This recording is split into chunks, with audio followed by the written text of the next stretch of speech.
Global warming's worst-case projections look increasingly likely. Now, reading it. A new study based on satellite observations finds that temperatures could rise nearly 5 degrees centigrade by the end of this century. The odds that temperatures will increase more than 4 degrees by 2100 in the current scenario increased from 62% to 93%. In other words, pretty near certain. Now you go back to the Paris agreements, Paris negotiations, December 2015. The hope was in the international negotiations that the temperature rise could be kept to 1.5 degrees centigrade rise. And they considered that maybe 2% would be tolerable. Instead, we're heading to 4 to 5% with very high confidence. And here's one from the World Meteorological Organization, a recent one. Concentrations of carbon dioxide in the atmosphere surged at a record-breaking speed in 2016, last figures they have, to the highest level in 800,000 years. The abrupt changes in atmosphere witnessed in the past 70 years, the Anthropocene, are without precedent in the geological record.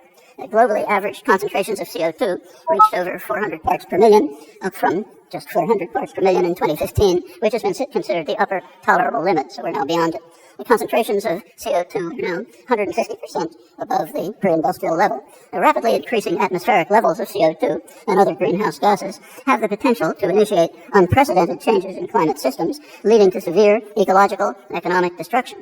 The last time the Earth experienced a comparable concentration of CO2 was somewhere around 3 to 5 million years ago. At that point, the temperature was 2 to 3 degrees centigrade above now, and the sea level was 30 to 60 feet higher than it is now. That's what we're moving to in the near future. In fact, we're going beyond because the prediction is 4 to 5 degrees centigrade. Well, I'll leave the effects to your imagination. Here's a final example. Journal Science, one of the leading American science journals.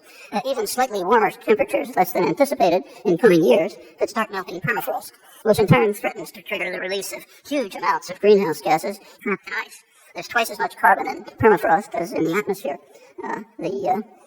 This will release huge amounts of methane, which actually is far more lethal than CO2, even though shorter persistence. And